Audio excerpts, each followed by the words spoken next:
Good day, nerds, and welcome to episode 1 of the Nerd Cantina Show. I am Ken, one of the hosts, and joined by the founder of the Nerd Cantina, Steve. In our first episode, we are recapping Steve's adventures at the Chicago Comic and Entertainment Convention, or better known as C2E2. Steve has interviewed many artists, game developers, writers, and fellow nerds right on the con floor. Today we will be playing interviews from ex-Chicago Bear and current comic creator Israel Idonije, Marvel artist Matt Waite, and the COO of Cold War Games. We are also covering some recent news and the early screening of Shazam. Hey, stick around, give us a listen, and nerd out. Calling back all nerds. Nerds!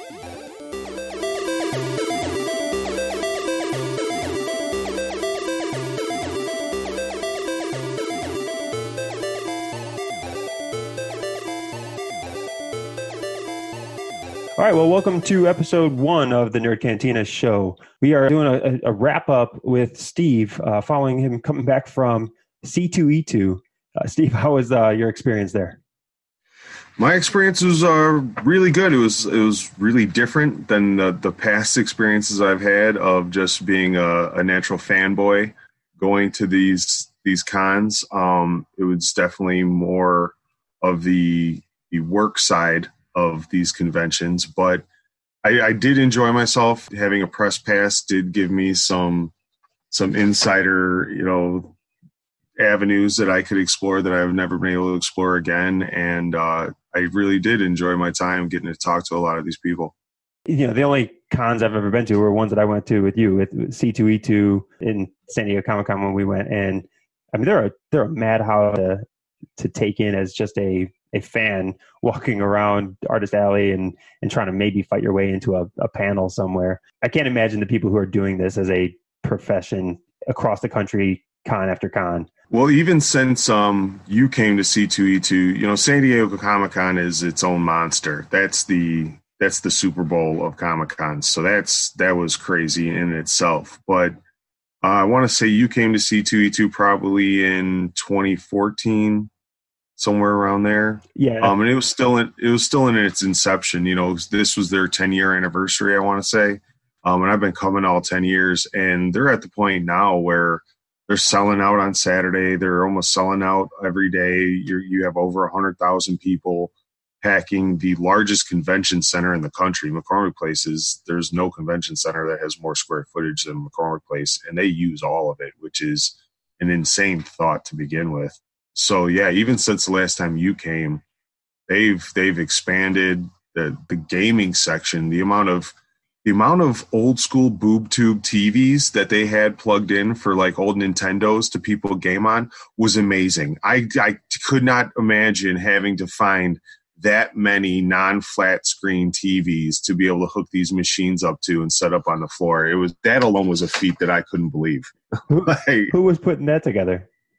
Well, they had one gaming section just for there's this a drinking and gaming podcast, and I want to say they have a bar. I can't exactly remember the name of them. They had a big section. DePaul University had a gaming section to promote their esports. Colleges now have gaming teams, League of Legends teams, Madden teams, and things like that. So they had a really big section carved out for TVs and Xboxes and things. There was a few people focused on gaming, and they kept them in a central location. So I would say probably half a football field of just TVs and video games just scattered on tables all throughout the floor. It was insane. Were they running any like actual competitions there, or was it all just a come as you want to play? And they could have. It's such a busy weekend that I wasn't. It would take at least 7 of us to really soak in the entire con. Yeah. I was one man, one show, and they conquered me. I will admit that. Like it really did. So they could have done a few contests, and I'm probably sure they did.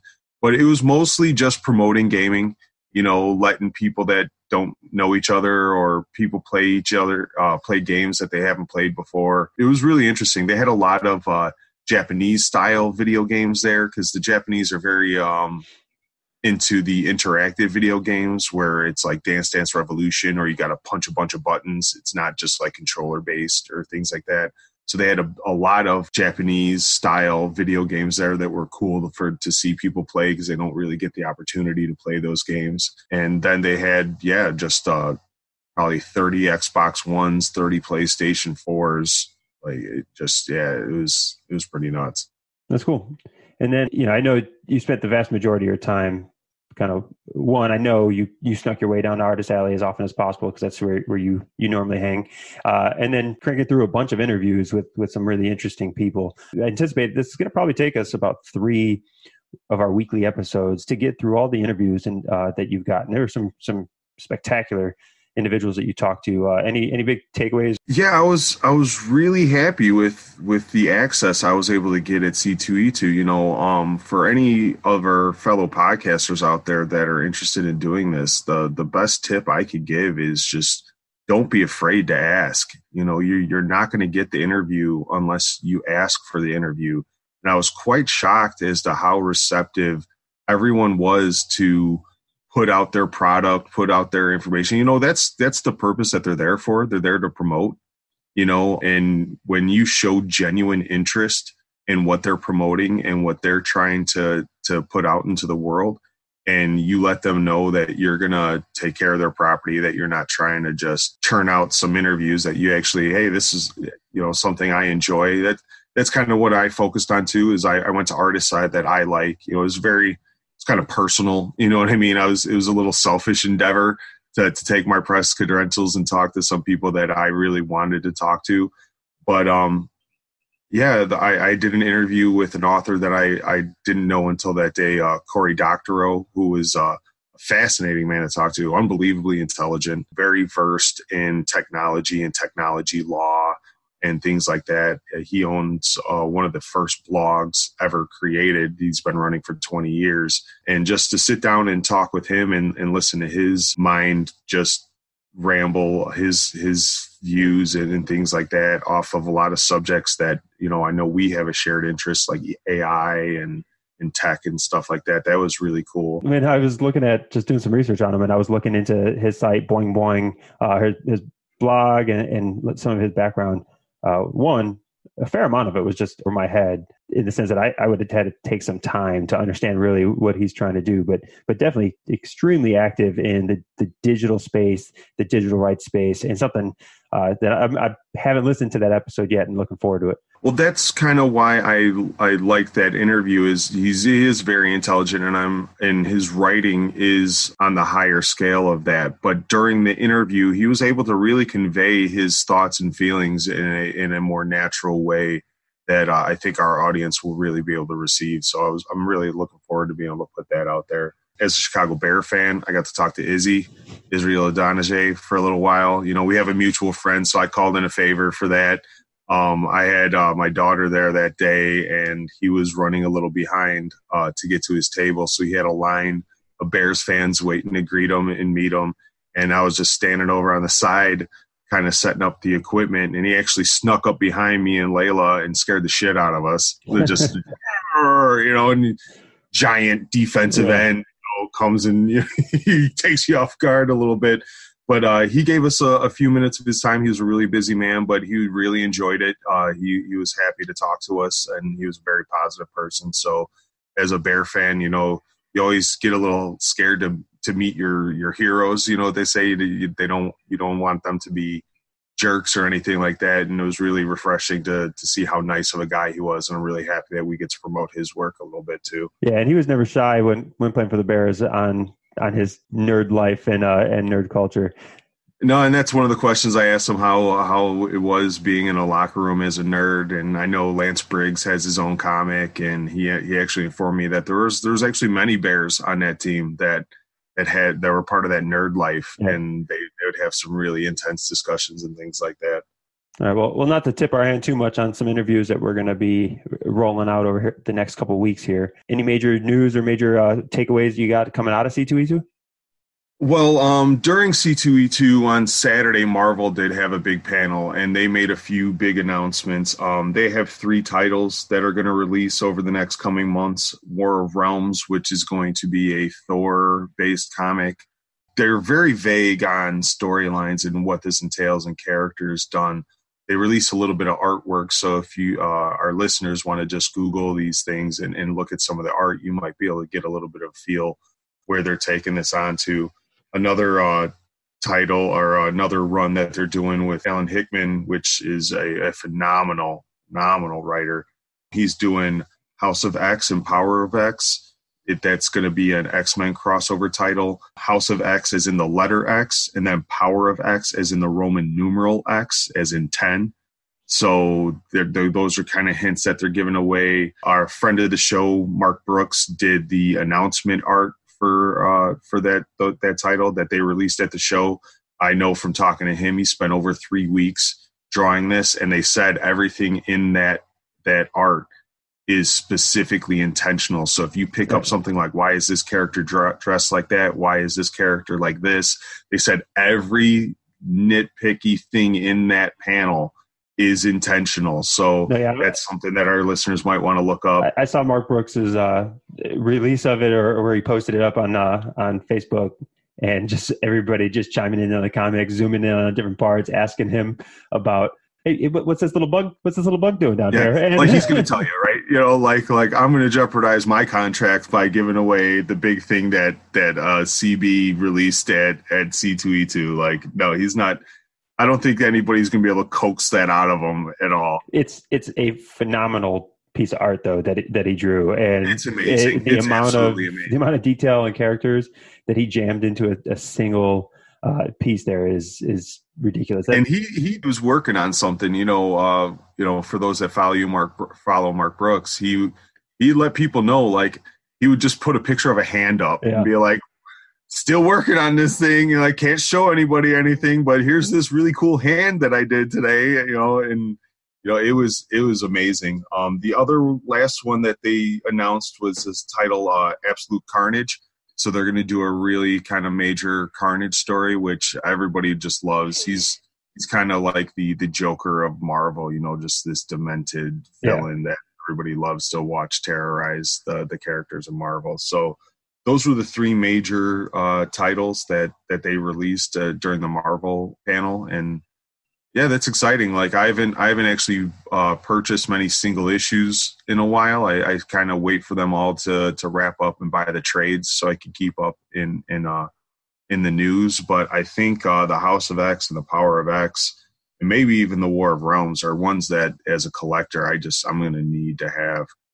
Yeah, maybe we'll have to make a point to put some of the information or link out to some things in the show notes for this episode here. Yeah, well, all the interviews we release and all the news, we're going to try to do a good job of making sure that our listeners have links to dive deeper into it. Like we said, we want to be the start of the conversation. So if you want to get more information to continue that conversation, we're going to try to make sure we provide all the proper links for our listeners to dive into. We're going to cover C2E2 pretty thoroughly over the next couple of episodes. C2E2, right? We got some big major news that's taking place. We got that Fox and Disney merger, which means Disney now owns everybody and every piece of entertainment.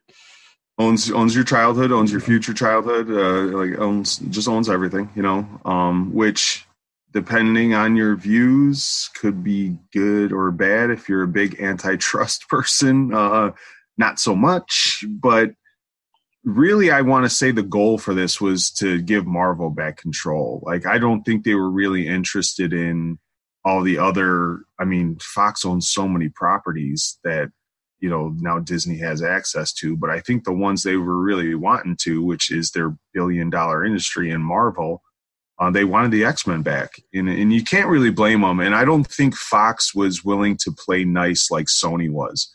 So Sony's the only other company that owns the rest of the Marvel properties. I think they own Spider-Man and Fantastic Four still. But they're willing to play nice. they're willing to say, look, we're not going to sell you. They're willing to profit with no work, right? They're willing to give the rights back to Disney so Disney can make great movies and they can still get profit off of it in perpetuity. That's how it works out. That's how it works out. That Marvel was in a tough position back in the day to get their properties out there. They did what they had to do, which was understandable. They ruined them. You got Jazz Hands Spider-Man and Venom. You got, that you got a horrible Doom rendition in both its incarnations with the Fantastic Four. They did a lot of bad things over there, and they see the trend that Marvel's doing. So why not just say, hey guys, we're not going to give them back to you because they're worth a lot of money, but we'll let you play with our toys if you give us a little bit of cash. So I think it's the best compromise that you could have hoped for, because the only other option is Disney swallows the world. Yeah, I mean, and they're coming close with this Fox merger, and I don't know whether it's really because we're so involved in this nerd world that was it really a merger of a significant broadcasting company and entertainment company for the sake of X-Men. Or there has to be more to it, right? Disney has to be looking at it, and they've got many other ways. Other properties were a plus. They had to have been a plus. Yeah, well, and with Disney coming up with their own streaming service, now this gives them the rights to a whole lot of old movies, a whole lot of TV shows, a whole lot of content as they're looking to roll out in a brand new direction to compete with Netflix. All the buttholes in Netflix got a lot tighter this weekend. A lot tighter. Yeah, so I everybody thought about when Disney was coming up with their streaming service, like really what was going to be on there. Was it just going to be like, old Disney movies coming out of the vault and a bunch of, Disney Junior TV shows for unlimited streaming? But now with this Fox merger, they own a lot of old content. No, it's really true. They're when they roll out this service and they put up like all the posters of the access that you're going to have, they're not just going to have to rely on their vault. They're not just going to have to rely on the Disney XD channel stuff that you can stream. I mean, when you look at the kids' TV show programming that they're going to be able to put up, that they're going to have a massive amount of content.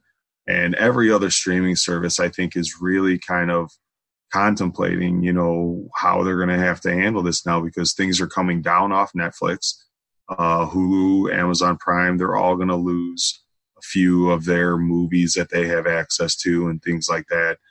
And, cord cutting is a major movement going on right now. I can honestly say that I cut the cord probably 2 months ago, just because Comcast was it's so much money for this little bit of content that you actually do watch and you do use.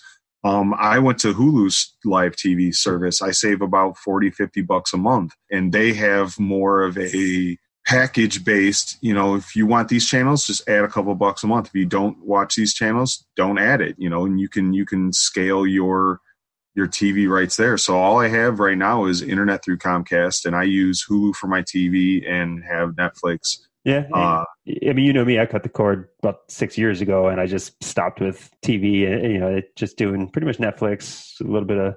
Yeah, well, you don't watch it. I don't commit a great deal to watching any type of shows. I come home after the kids go to bed. I need to shut my brain down, and, I've been slacking on my meditation, but the amount of content that I like to watch and stuff like that really does kind of like stop me from thinking about work and the daily grind that I have to go through. Not to mention I write reviews, so I need access to these things to be able to let the world know my opinion and see if anybody wants to talk about it. So you got some trailers that released. Can you talk about that, whether you're excited or you meh on these upcoming trailers? Well, the two big ones that I think released this week would be the Stranger Things Season 3 trailer, which has become, a big nostalgia phenomenon.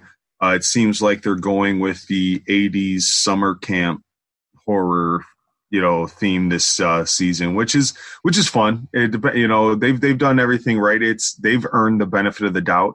So I think the fact that they're going to give us a little bit of that 80s, Friday the 13th kind of campground horror mixed with these characters. They got to churn out these seasons. These kids are growing fast, so So they really got to turn out these seasons if they want to keep it under the same theme and under the same kind of realm that their world is growing in. They really are turning these out pretty well, and I think they, by choosing that kind of horror genre, or if they do it right, which they've done before, will be really successful. Other one that released that was kind of big was the John Wick 3 trailer, which, everybody says this dude must have really loved his dog. Yeah. But, I mean, Keanu has done some intense tactical training to do these movies. And, I really enjoy it. I really do. Like, I've watched the videos on what he goes through to prepare for these roles. The story arc of this secret assassin society is really intriguing and interesting. So I'll take as many as they want to give me, really. The fact that... Realistically, the good story is that's just a bonus, because really it is just one of those movies that you kind of just can turn off your brain for a minute and just watch him wreck shop. But he's wrecking shop with some highly skillful, well-practiced, well-rehearsed moves. But it was like he went and watched the Bourne series and looked at Matt Damon and said, "Hold my beer." Yeah. And just like, man, he really went all in on this training, and it really shows in the movies. There's certain actors that take that stuff really seriously. As much as I like to laugh at Tom Cruise, that dude gives a damn. Yeah. You know what I mean? He really cares about having his face in the shot. They don't want to do as much stunt work or as much that coordination work where it gets a little blurry. You can't tell if it's stunt actor. You can't tell if he wants you to know, nah, dude, that's me. Hanging on that side of the plane, going 180 miles an hour. That's me. You can see the fear in my face. You can see the wind, choking my cheeks full of air. Like, they really care that you can see that. And as a movie watcher, I do appreciate that. They get a little bit of kudos and a little bit of extra credit for doing those things, Yeah, I think it just keeps those scenes more tightly together, where they're not jumping all over the place in order to conceal the fact that it's not. It really doesn't bother me when actors choose to not do the stunts, because, hey, you're the moneymaker. You can't afford to have a broken leg. You can't afford to have... A lot of times it's not their choice. Yeah, a lot of times it's not their choice. They all have insurance companies that they have to own up to, and I think that's a lot of things people don't think about when they view movies and critique them, is that, there's a lot of stunt work that actors have no problem doing. Then you got some guy in a tie on set going like, "Nah, buddy, no, nope. Risk management here, and we're here to shut that shit down. You ain't doing it. Nope." Yeah, so I mean, but I respect guys that, like Tom Cruise, who does it, like Keanu. I mean, his handling of small arms and weapons is on par with what you're going to see with special forces training, with other military high level training. Yeah, you hear a lot of. I have some police officer friends, and I've heard some other people on podcasts that have military background talking about that work, and they say, like, man, he's about it. Well, Steve, I know you also, on top of just C2E2, had a pretty busy weekend in general. Why don't you go ahead and tell us a little bit about it? Well, not that C2E2 didn't take up enough of my time, but Saturday I was able to get some tickets to the early screening of Shazam, which has been a mixed received in the trailers. I want to say some people that I talked to weren't quite sure as to how well this movie was going to be received. And I was able to go see that movie Saturday, posted my review that night, and I hope you guys could go check it out because I absolutely loved it. I honestly did. There hasn't been a better, I haven't walked out feeling that good about a DC movie probably since Christopher Reeves. Yeah. Honest to God, it was so well done. I didn't give it 5 stars just because little extra cheese on the burger, for me, and some bumps in the road. But other than that, there wasn't a time in that movie where I wasn't fully entertained. I laughed out loud a number of times. It was really good. Yeah, I mean, looking at the trailers, it looks like kind of that superhero movie that's not taking itself too seriously, which I'm a fan of. I don't know if this is kind of DC's PG PG-13 answer to Deadpool type hitting humor with still a good story and origin story. But see, I think it does stand out on its own. So, it was funny when it needed to be. It was dark when it needed to be. They hit all the points. They snuck in a few laughs when you weren't expecting it. I wouldn't say it went like full Guardians, where I'm guessing that's what most people are going to kind of compare it to, but it didn't have that. It wasn't as funny as Guardians, but it wasn't trying to be. They were trying to do a mixture of funny, dark, and then it had a really good, wholesome family message in it.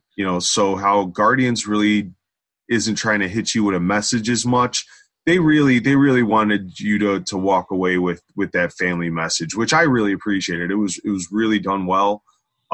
So I don't feel it's fair to really compare it to either one of those. It really kind of stands out on its own, but it does have a little bit of the feeling of both those types of movies. Awesome. Well, yeah, I'm looking forward to that one coming out. The mass release date's coming up here soon.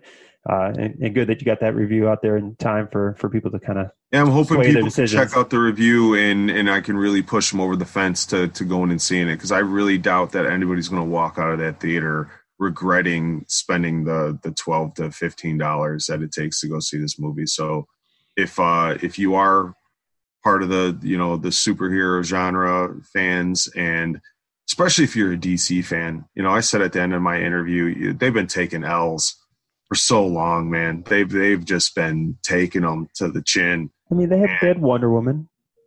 I mean, but even Wonder Woman, that like barely holds up to a handful of Marvel movies still, though. Yeah, at the end, so like this to me is their first movie that they can hold up to the Marvel standard that Marvel has set so much. And I know DC fans are going to say, well, fuck that Marvel standard and your opinion on that, which is whatever. I'm a Marvel zombie. I'll fully admit it.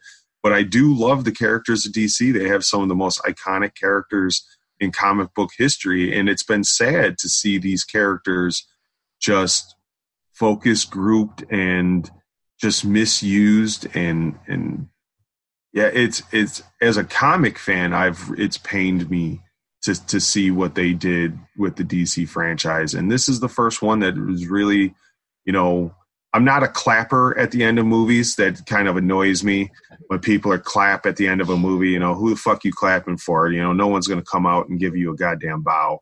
So why don't you just clean up your popcorn mess and get to your car? But yeah, it did give that emotion of like slow clap for DC, bro. Like, hey man, good job, guys. Hopefully this isn't a victim of low expectations at this point in time, but it does seem like a spectacular movie. I went in with some good expectations. Zachary Levi isn't a bad actor. I love him. This role really fit what he does with his acting style. So it really was going to depend on the cinematography, the writing, and what direction they wanted to take this Shazam franchise in. And I'm really happy for the DC fans of the world. Like you guys got a W. I'm really happy for them. Yeah, and excited to see if it can build and branch to somewhere else as far as being a successful like run of a franchise for them.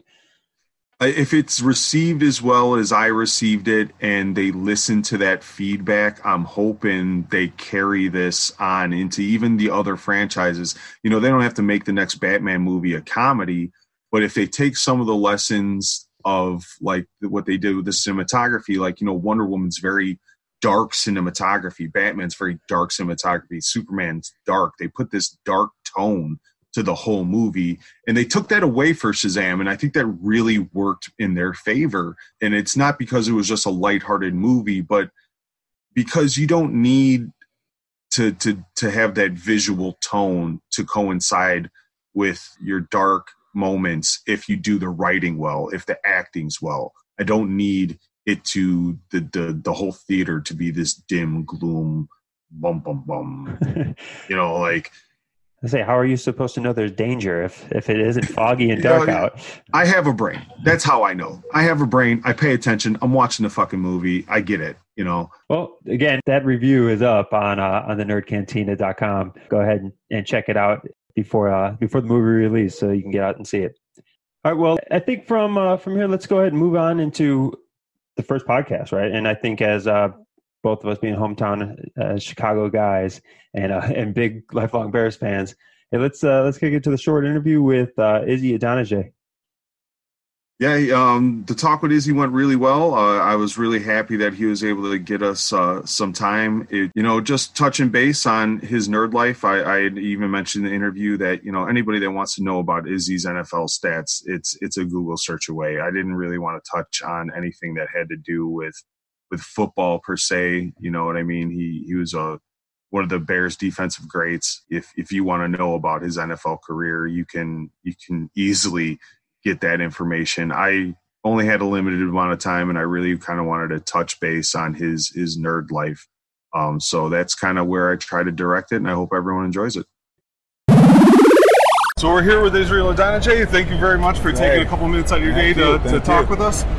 Can you just give our listeners a little bit of your nerd background? I mean, your NFL stats are well documented, especially here in Chicago. So I mean, I just grew up. I was always a creative kid. I love to draw, primarily graphite. And growing up, I mean, that's just all I did. Animals, and I mean, I love dogs. So I have catalogs, just art and things I used to do. Were you also a collector of comics? I did. So my parents were very academic. So in our house, we had to read an hour a day, and I hated reading. Reading was not my thing. Found a loophole. And we found a loophole. And they flipped through it like, all right, I guess this is okay. Once they found there was some decent content in there, it was all right. They allowed the comics to be my thing, and I was then also a paper boy, so I used to deliver papers, get my little paper money, and I'd go right down to my little comic shop on 10th Street, and I'd get comics, and that was kind of where it all started, in comics and video games. And then you get into the NFL, and I know Lance is a big nerd at heart too. How did you find that was that transferred into like the locker room talk and everything like that? For our locker room was interesting because Nick Roach, big comic guy, Shea McClellan, he's come to a bunch of cons with me, like he's at the comics. So we had some guys in the locker room that were like, super geeks as kids that loved comics, and we just connected. Lance did Seraph. Yeah. Shay's talked about maybe doing a comic, and just over the years, just connecting with really great guys. And it was just one of those things. We were fortunate to play football together. Well, and that brings us to what you're working on, the Protectors. You want to give us a few words on what you're working on here? Yeah, so it's ultimately an athlete origin story. In this story, the athletes in our world, their ability in sport that makes them all these so great, makes them these great athletes, is actually a byproduct of this greater gift that's hidden within them. And their true purpose and why they were given this gift was that there's a war being waged for the human lives here on Earth, and politics, media, and religion are being controlled by these dark forces known as the dissenters, and only the protectors can now join forces and ultimately serve their true purpose and not just entertain and really fight this dark force to protect our world. And I wrote it, created it over 3 weeks in training camp, and it was really just a passion project. I'm not just going to waste this training camp 3 weeks in video games and hanging out and playing with the guys. Be productive. I'm going to do something. And then when I looked at what I wanted to do, it was this story. And when I thought of how I was going to deliver it, it was no-brainer, a comic, and because that was my reading tool as a kid. So if I could we're so fortunate to make this something we could share, it'd be great. And where can our fans find us at? Yes, if you go to athletacomics.com. We're also on Comixology. We're on Madefire digitally as well. And then do you have a Twitter or anything that you'd like to promote yourself? Yeah, just at IDONIJE, at Idonije. And you can just follow what we're doing if you go at Athletacomics as well. And it's just been, again, this journey has been amazing. And what's really so special, one about conventions like this is every year it's like a reunion. People from all over come together that you've seen when we've been doing this 8 years. So everybody comes, they come by the booth, we hug, we take pictures. Well, you have a long line of loyal Chicago fans here. I don't want to take up too much more of your time. As a Bear fan, I understand what this means to people. So I appreciate your time. I really do. Thank you. All right. As a fan of Izzy, I absolutely loved that interview. Yeah. He was so busy. Right when he walked in, he already had a line of 20, 30 people. So for him to walk into the con, be high energy, really, wanted to do the interview. His publicist was trying to shut it down the whole time. I was like, I just need 5 to 10 minutes. She was like, less than 5 minutes. I was like, oh, damn, but he didn't feel any of that pressure. He was willing to talk as much as he wanted to. I was the one that tried to make sure that I didn't burn any bridges and kept that to a nice length. No, he was such a nice guy. I can't say enough good things about him. Yeah, it didn't sound like he was rushing and being crazy, and it sounded like you were just trying to be respectful of his time. I'm sure him being again, he was a favorite player for a couple of years there on a very strong defense for the Bears. Yeah, I might have to track him down at a con in like Milwaukee or something, because just trying to talk to Iz in Chicago, that's going to be hectic again. I'm going to have to try to find a different location that he's at, maybe sometime, to really get a sit-down interview. Yeah, so, following the interview with Izzy, I know later in the con you spoke with a good friend of the Nerd Cantina, somebody that we've known personally for years, Matt Waite. Yeah, I was really excited to talk to Matt because I have known him for almost 20 years, and he's a mutual friend. And I was really interested in bringing his story out to our listeners and readers. I've known him since he was a nobody artist that was bringing a 30, 40 page portfolio, waiting in a line for hours to get to talk to some editor, just so some editor could shit all over his work and send him back home packing to tell him to try this better, do this better, try doing this, try doing that.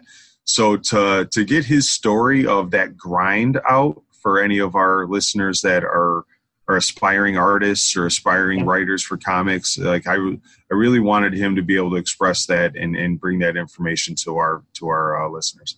No, I think you did a good job, and it is fascinating to hear that kind of origin story of really how he got into the industry. So without further ado, let's go ahead and play the interview.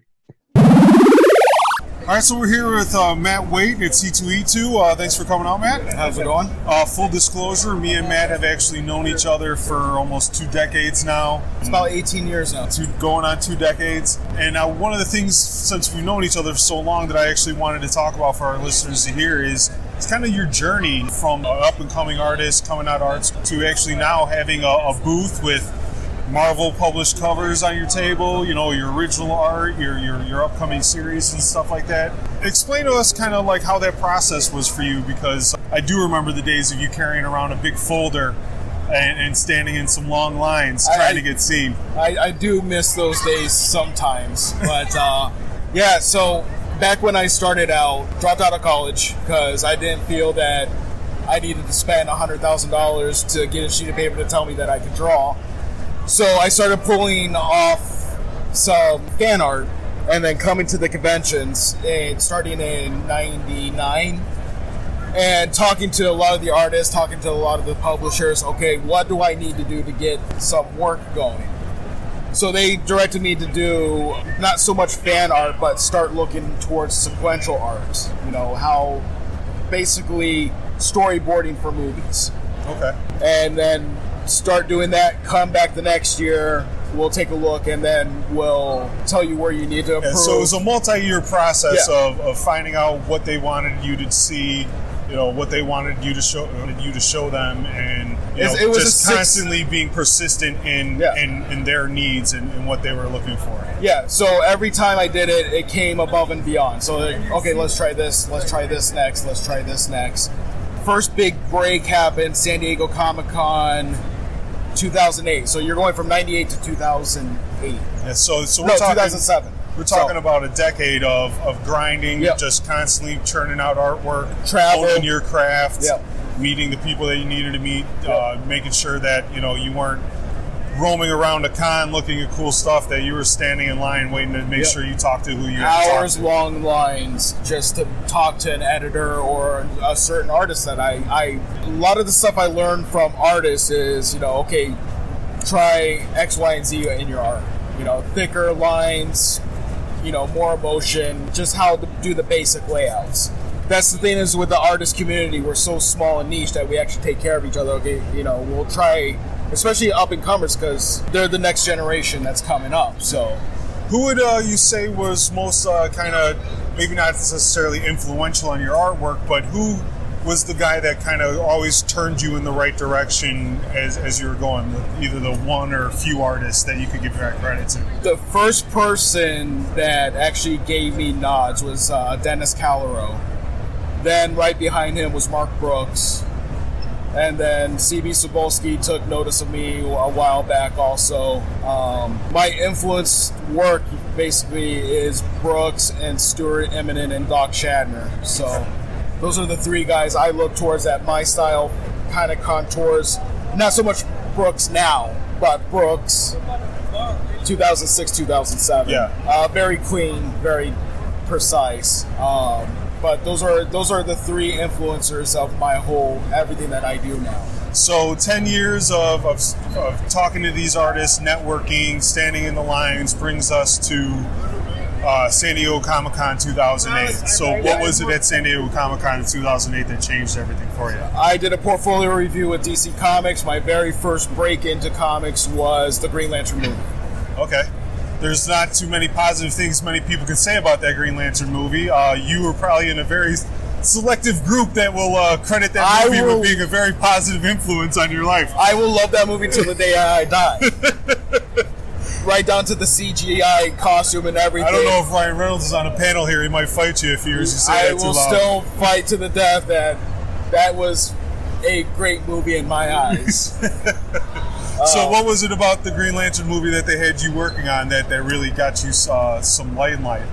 I helped with the final licensing and brand costumes and costume designs and character designs. Okay.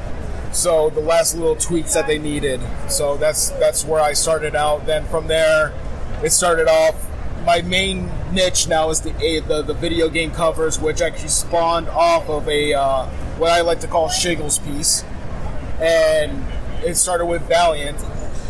So I did a Christmas card saying, I've known the guys for years and years and years. So I did their characters as 8-bit sprites, and they're like, hey, we happen to know that we're going to be doing some video game covers, and we like these, so we're going to use these. And then that blew up where I did the homage covers to video games and comics.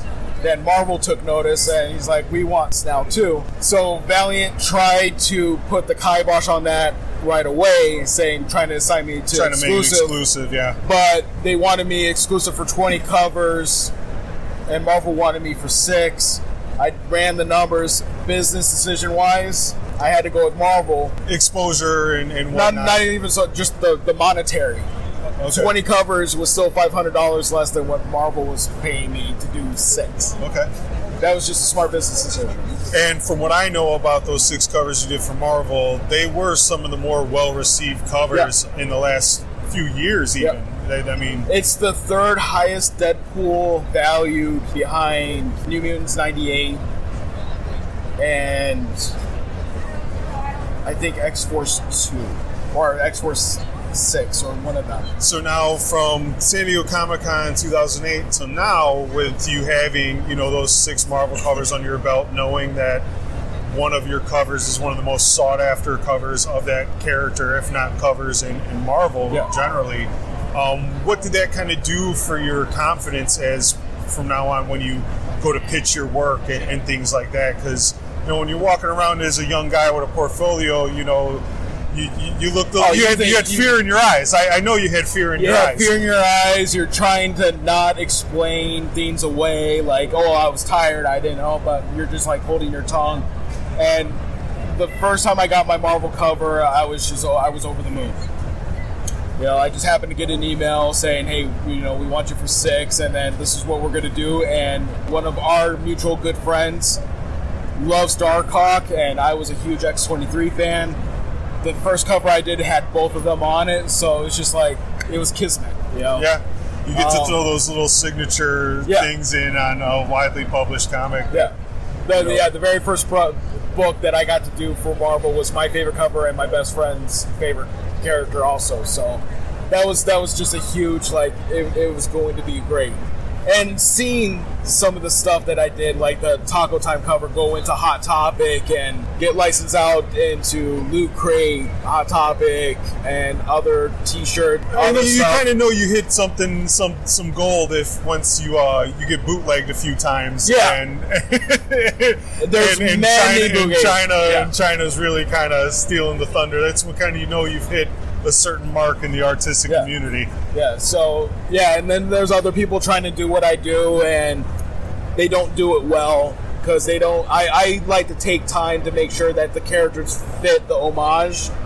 Other people just like to throw two things together and try to make something. There's not just a magic 8-bit wand that you can hit to get the kind of feel that you get from a lot of these And a covers. lot of people just like to run it through a Facebook filter where I'm actually going in, filling in every pixel. Some of the stuff that I did for Frankie'sComics.com lately, there's 500,000 pixels in those. Yeah. The Spider-Man 300 homage cover that I did for Spider-Man 1, the Immortal Hulk #1, those are 500,000 pixels. So, I'm going in, I'm filling in quickly, but I am still filling in. Yeah, no, it's the difference between a handmade chair and a machine-made chair. There's the nuances that you it's don't cleaner, get. it looks better, it's overall just the aesthetics look better. So that brings us up to our current date. What are you currently working on right now? Currently, I'm still doing covers with Marvel and with Frankie's. And I've got a couple creator owns that I'm going to be working on. And then on top of that, I'm hoping within the next couple weeks to launch a webcomic, an all ages, female little girl driven story about what happens after you beat a video game, and the video game happens to be Zelda. Okay. So basically a post-credits, after Gandalf goes down, you find the silver arrow, you take them out, the credits roll, little kid shuts off the game. Yep. What's going on in that golden cartridge after it's all said and done? Yeah, because you go right back to the start. How do you get back to that start? Okay. So it's basically how the world of Zelda recycles upon every powering on. Yep. And I think it's a relatively good twist at the end, or actually kind of the beginning. And it's just about the journey on how it's a cycle. It's always a cycle. So it's a great story. So hopefully within the next, I'm hoping within the next 4 weeks, I'm going to be able to launch that. I'll let the Nerd Cantina have the exclusive on that. All right. When we do the launch on that, we'd love to have you back, and we'll launch that nice and proper for you. So it'd be exciting. So I appreciate you taking time out of the con schedule. I know you got merchandise to sell and fans to talk to. So I wish you luck with the web series, and you keep in contact with us and let us know what's going on. Sounds good. Thanks a lot. lot. All right, we're back from the interview with Matt Waite. What do you think of this, upcoming exclusive release for the Nerd Cantina Show here? Yeah, he told me he worked on it. He kind of sprung that exclusivity that we're gonna get on me pretty quick. But no, he's a great friend of the show. I was really happy that I was able to talk to him. And I'm really excited to really be able to promote some of his work. He works really hard on these things. Just from knowing him personally, he really cares about the work he puts out there. And I think that, when he was talking about his 8-bit work and the difference between his and others, you can tell that, he has a craft that he cares about.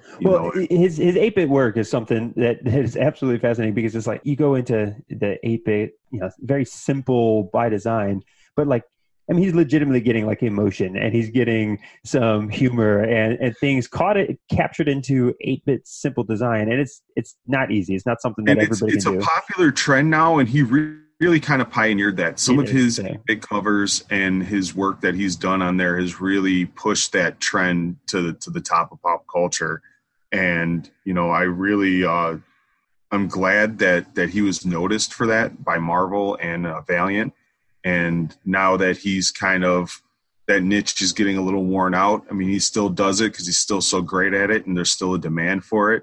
But I'm really looking forward to being able to push his web series, which also is a really interesting concept. Us at the Nerd Cantina, we get first shot. That's something kind of cool for us. No, yeah, I think it's. I I'm actually really interested to see how he takes that concept of, essentially a bunch of characters. Hey, what happens when the screen goes black? How are they running back and resetting so that way the next time somebody hits power, that it's back to square one or whatever else. It's an interesting concept, and I'm really excited to see it. He's let me in on a little bit of the secrets on these things, and no, it's going to be really interesting. I'm really looking forward to seeing him put that out into the world, and I hope our fans really receive that well.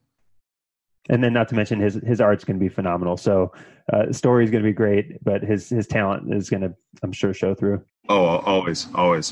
One last interview that we'll cover today. We've talked to a fellow nerd, and Izzy went over some art and that grind that the industry requires. But guys like Matt who are persistent, who are talented, work hard, make it through. And then let's get a little lighthearted and talk about fighting your friends, right? With the game creator of Fight Your Friends card game. Yeah, so I got a chance to talk to Matt Reynolds, who's COO and the co-developer of the new card game that is currently on Kickstarter called Fight Your Friends. It's a turn-based card game that our board game reviewer, Ian Mortensen, did a lot of research on before I did the interview. So he was able to give me a lot of those questions that really kind of got a lot of that key information out of them. And from what I've seen on the Kickstarter, it does look really interesting. I'm not the gamer of the crew, so I felt a little bit out of my realm, but the minute I seen board game creators there, Ian popped in the back of my head, and I said, he'd be really mad at me if I didn't at least talk to some of these guys. And I felt like I'd let our New Zealander Kiwi down if I didn't talk to these guys. So I was really happy that Matt got a chance to sit down with us and let us in knowing on his game and all of the info and work they put in onto it. So it was really kind of fun talking to him. Yeah, I always like to scour the Kickstarter campaigns for board games and sometimes comics. I've gone through and done the funding of Kickstarter campaigns for some board games in the past. I'm always a big fan.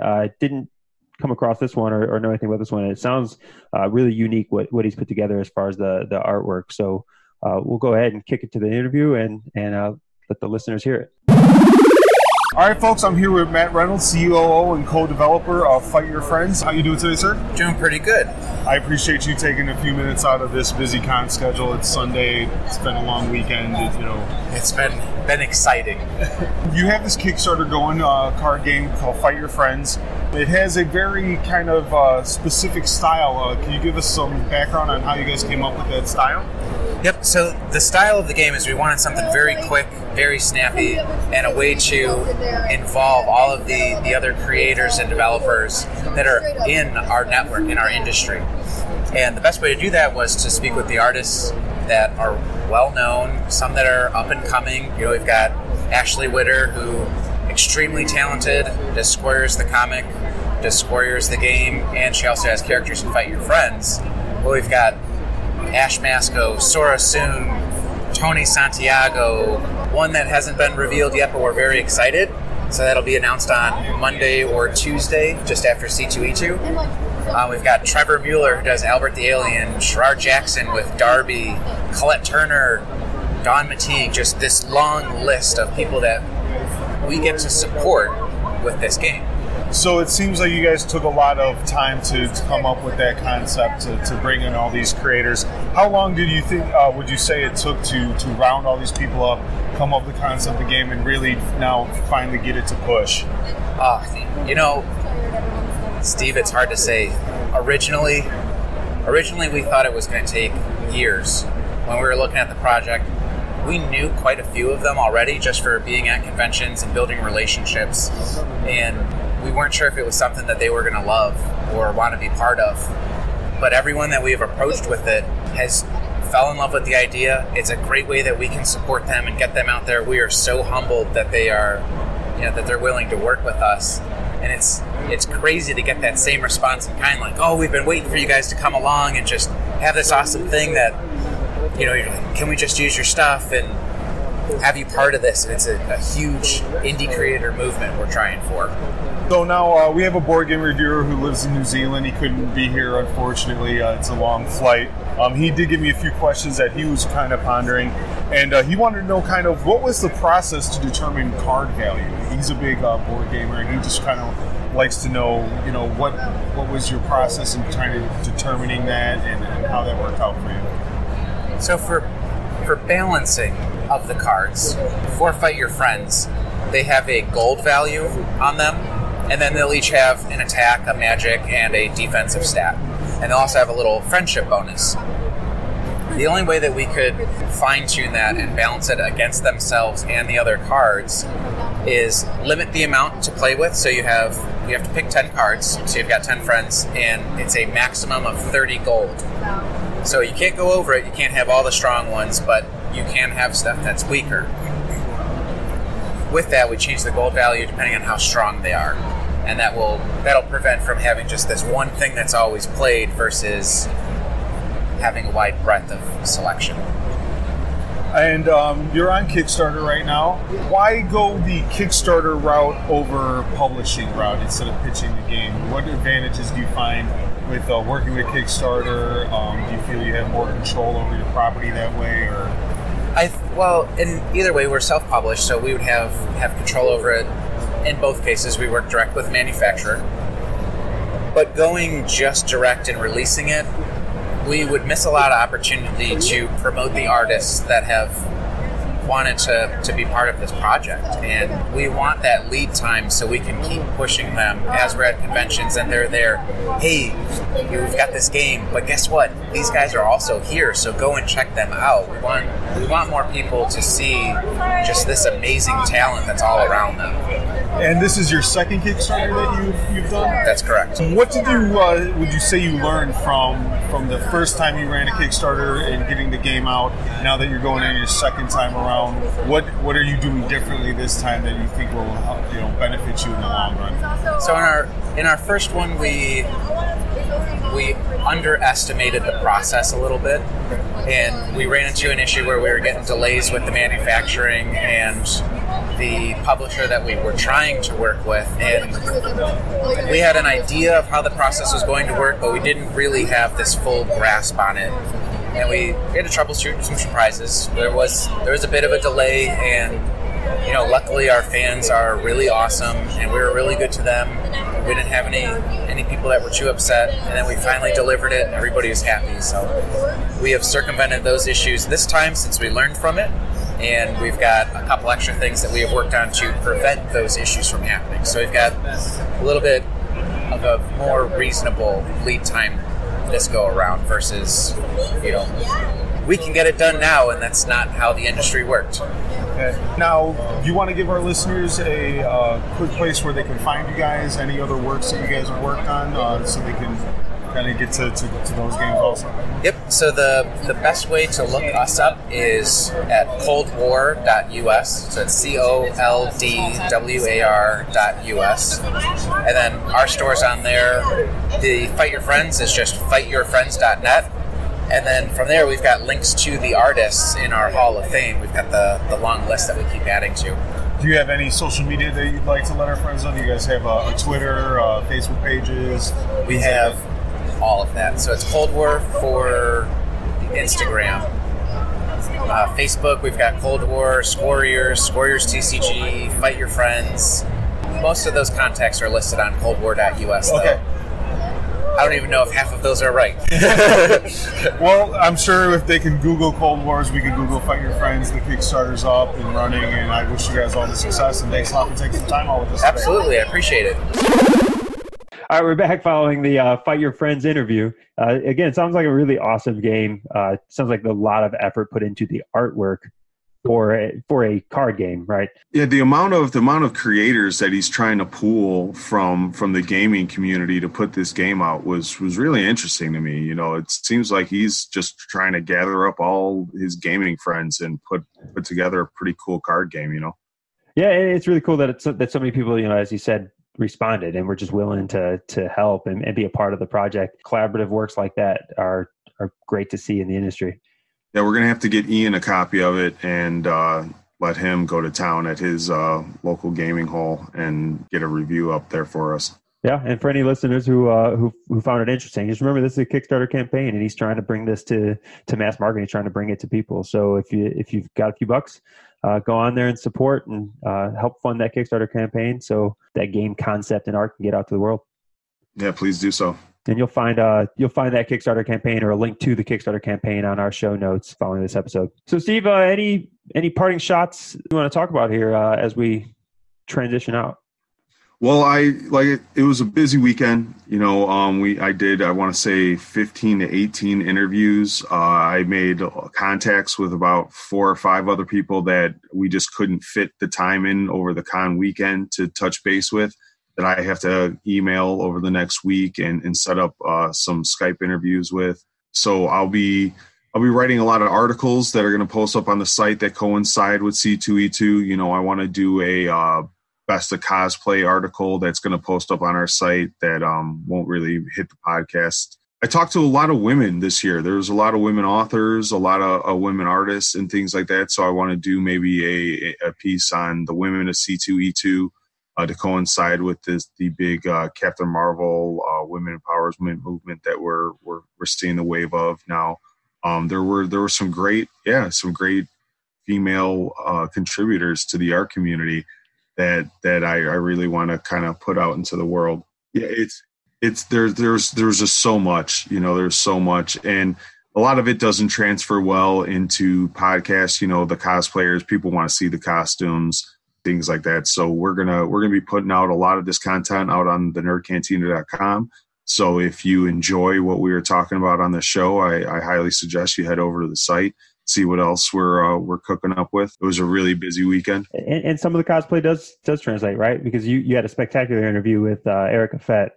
Yeah, that was one of the ones that I really was proud to get. She's pretty big in the cosplay community. If for those that don't know, which I'm sure many of you do, Erica Fett's been doing cosplay and boudoir pictures for a long time.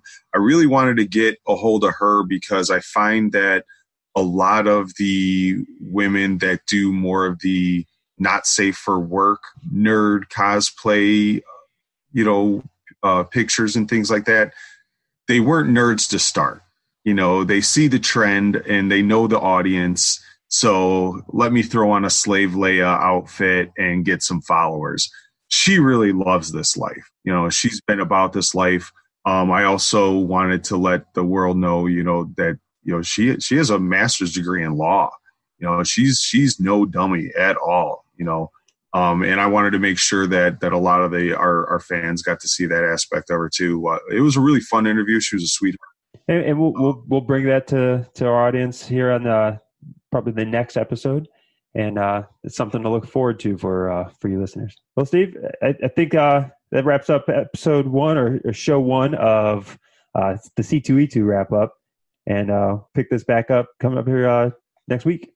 Yeah, no, we got a lot to talk about. I got plenty of things for us to shoot some banter over. So I'm really looking forward to recording these next future episodes and really putting out there what has become one of the country's biggest cons of the year. I'm really looking forward to sharing that with everybody that doesn't live, in this great city of Chicago. All right, I just want to take a second to thank all listeners and supporters for giving us a chance. I hope that you found value in this episode and enjoyed the conversations. The topics and people we spoke to today can be found in our show notes at thenerdcantina.com/show1. There's a steep learning curve here at the Nerd Cantina Show, and we plan on improving along that learning curve. If you have any suggestions, send us an email or reach out to the Nerd Cantina on any social media platform. Just like Matt Waite said in his interview, the Nerd Cantina is looking to bring some exclusive content to you in the form of his web series and other future launches as we go. So I ask that you take a minute and subscribe to the site, and it'll help us deliver directly to you all of our regular reviews, blog posts, and then some exclusive content. Thanks again for sticking around, and we look forward to continuing the conversation. Good day, nerds.